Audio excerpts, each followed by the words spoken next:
Thank you. Thank you. Beyond boundaries. What a theme, huh? Beyond. Now, when I think of boundaries, I think of rules, regulations, and restrictions. And I think of the parents and the teachers and the supervisors who hold us accountable with regard to those boundaries. Now, that's not a bad thing. I know if you're like me, I need supervisors. I need someone holding me accountable to do the right thing. But beyond boundaries is something different. I think of those leaders, those teachers, those supervisors, those parents who inspire us to go beyond the call of duty, to do more than we have to do it not because they tell us, but because we want to. I would like to share with you what the research says about how to make that happen. And not just for other people, but for yourself. Here's the deal. How can we inspire people and ourselves to be self-motivated? There's another word. It's called empowerment. You've heard that word, right? Now, the management definition of empowerment is get her done. Just get her done with fewer resources and less time. I empower you. Make it happen. I'm talking about feeling empowered. That's different. Feeling empowered is when you're self-motivated. Now, if you want to know if you feel empowered or if your child, your student, your worker feels empowered, ask them 3 questions.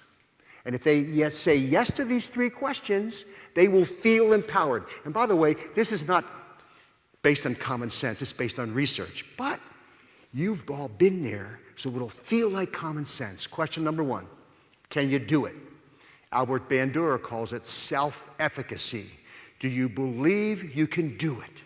Do you have the time, the knowledge, and the training to do what we're asking you to do? If you answer yes, good. Second question, will it work? Do you believe that we're asking you to do the process will work? Albert Bandura calls that response efficacy, believing that the behavior will lead to the ultimate outcome. By the way, that takes education, right? We have to show them the data. We might show them some theory. We show them, teach them why this might work. I just used the word education. Earlier, I used the word training. Is there a difference? In elementary school, we call it education. Middle school, education. High school, education. College, higher education. Then you go to industry. What do you call it? Training. You have your training department. There must be a difference. Well, you know the difference. Do you want your kids to have sex education or sex training? And your kids might answer the question differently. Because you know that training means you do the behavior and you get feedback. That's powerful. Powerful. Have you ever heard this word, online training? It's an oxymoron, isn't it? I mean, training is watch the behavior. Online training, it's like plastic silverware, jumbo shrimp, legal brief, country music. I mean, it doesn't work. Okay, so if you answer yes to it will work, third question, is it worth it? So we've had a training question, we've had an educational question, this is the motivational question. Do you believe the consequences? This is about consequences. B.F. Skinner taught us this, selection by consequences. Dale Carnegie quoted B.F. Skinner and said, from the day you were born, everything you did was because you wanted something for doing it. Consequences. Is it worth it? So you have to convince people that it's worth it. Now, by the way, if you answer yes to those 3 questions, you feel competent. Am I right? You feel competent at doing worthwhile work. You've all been there. When you feel competent at doing worthwhile work, you're more likely to be self-motivated. You've been there. No one has to be looking over you. You feel, now here's the challenge, leaders, teachers. How do you inspire people to feel competent? Well, you give them feedback. You give them recognition. You show them they are competent. Okay, I got one more, another C word. choice. Your common sense will tell you. When you believe you have a sense of autonomy, a sense of choice in what you're doing, you feel more self-motivated. B.F. Skinner taught us that too. In his book, Beyond Freedom and Dignity, way back in 1971, reading that book changed my life because I realized that I am controlled by consequences. But sometimes I don't feel controlled. When I'm working for a pleasant consequence, it feels good. It feels like I'm working to get something. When I'm working to avoid an aversive consequence, I feel controlled. That's called negative reinforcement.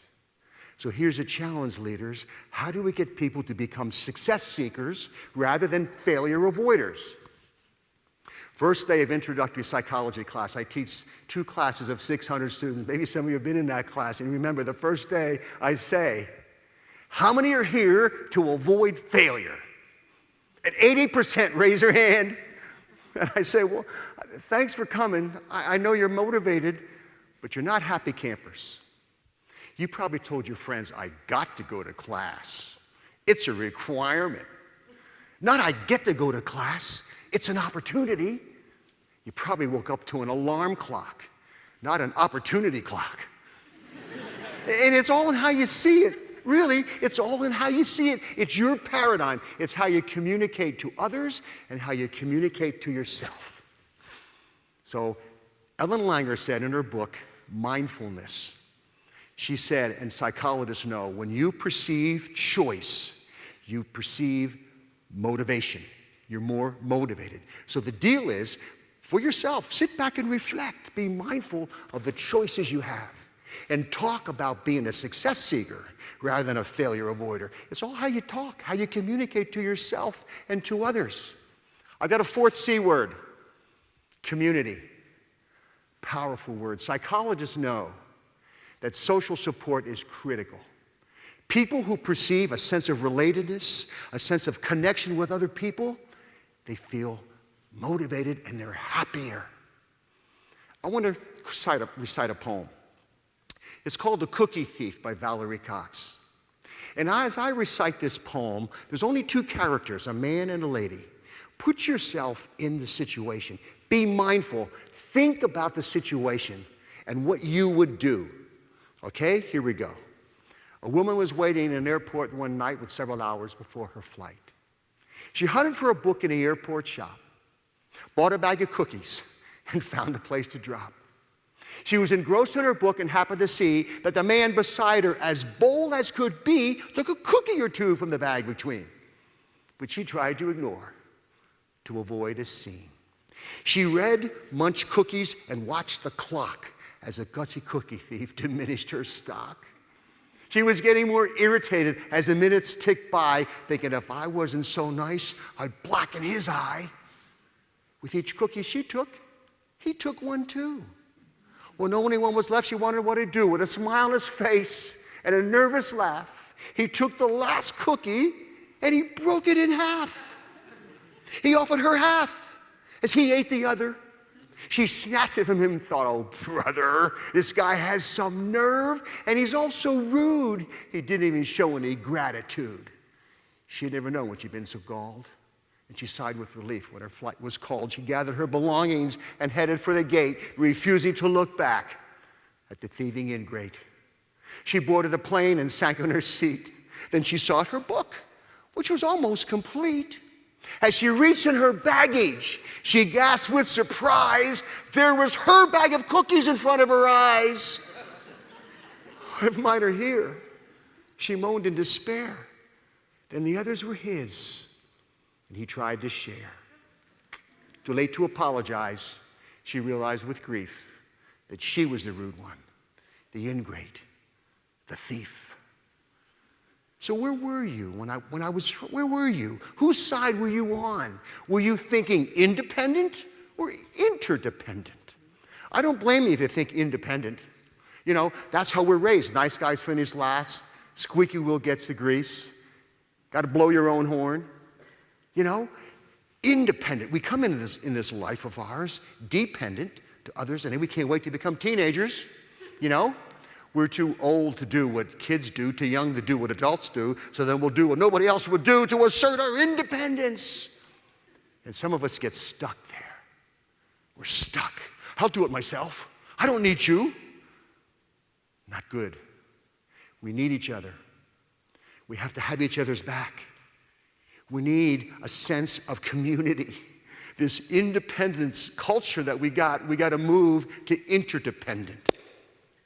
Okay, 4 C words that can fuel self-motivation and I think can fuel actively caring for people. Let me tell you a story to put it all together. It happened over 60 years ago. I remember it like yesterday. My parents asked me, "Hey, Scott, how'd you like to get drum lessons? How'd you like to play the drums?" Oh, man, would I ever? I'm thinking of Buddy Rich and Gene Krupa. Most of you guys don't know those names, but they were the drummers. In those days, a drum was in the front of the band. They had white pearl drum sets, and I saw myself. That was my vision. I had a vision, consequences, that was my vision, and I said, yeah, I want to take drum lessons. So the teacher would bring his drum and set it next to mine. I didn't have a nice drum like this. My parents bought me a beat-up old drum at an auction, and they said to me, if you get better, if your teacher tells us you're getting, they're holding me accountable. Teacher says you're getting better, we'll get you a better snare drum, and then a bass drum, and then some cymbals, and that was my vision, and that kept me going, consequences. So the teacher would come in, and he would show me stuff. You know, this is how left hand, this is how Buddy Rich plays with his left hand and his right hand, and they would just do things like a flam. Can you hear that in the back? You okay? And this is a rim shot. He would show me stuff. I was just 10 years old, remember? And when he showed me stuff, I felt, wow. He showed me this little simple drum beat. Watch me, Scott, watch this. And I practiced it. And I did it. I'm feeling competent. He showed me a paradiddle. Listen, paradiddle, paradiddle. And he said, you go home and you practice next week. I want to see your paradiddle. And I said, watch this. And I'd say, watch this. He said, that's a double paradiddle. Hey, we didn't get there yet. I'm reading ahead. Because I'm self-motivated. I feel competent. I'm walking through Muhlenberg High School, Allentown, Pennsylvania, and I see the music teacher, and he says, I hear you're learning to play the drums. I said, yeah, and I'm getting good. He said, you can march in the band. You can be the snare drummer. Whoa, that felt good. Another vision. Then the teacher comes into these were private lessons, by the way, $2. $2, that was a long time ago. She said, Scott, you ready to do a drum roll? I said, of course, I'm ready for a drum roll. He says, watch, Scott, here you go, watch this. Would you do that again? Scott, this is easy. Watch me. Now you practice that, and next week, I want to see a drum roll. He comes back the next week, he says, how's your drum? I can do a paradiddle. That's regression. I want to see a drum roll. Week after week, now we're talking about distress.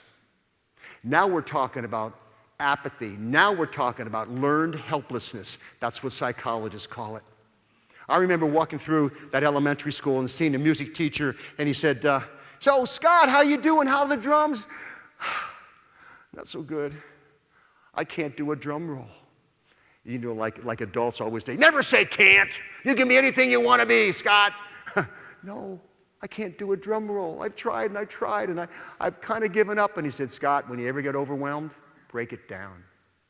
Break it down. Can you do a paradiddle? Yeah. Okay, what's the second beat? 2 beats. Yeah, well, that's a drum roll, Geller. It's 2 beats. You go home and you practice and you say, Dada, Mama. Remember, I was just 10. You go, Dada, Mama, Dada, Mama, Dada, Mama, Dada. It's a drum roll. That teacher came back the next week. Okay, Scott, I guess you can't do a drum roll. I said, watch this. He said, whoa, how'd you learn to do that? And I showed my teacher. I taught my teacher, 10 years old.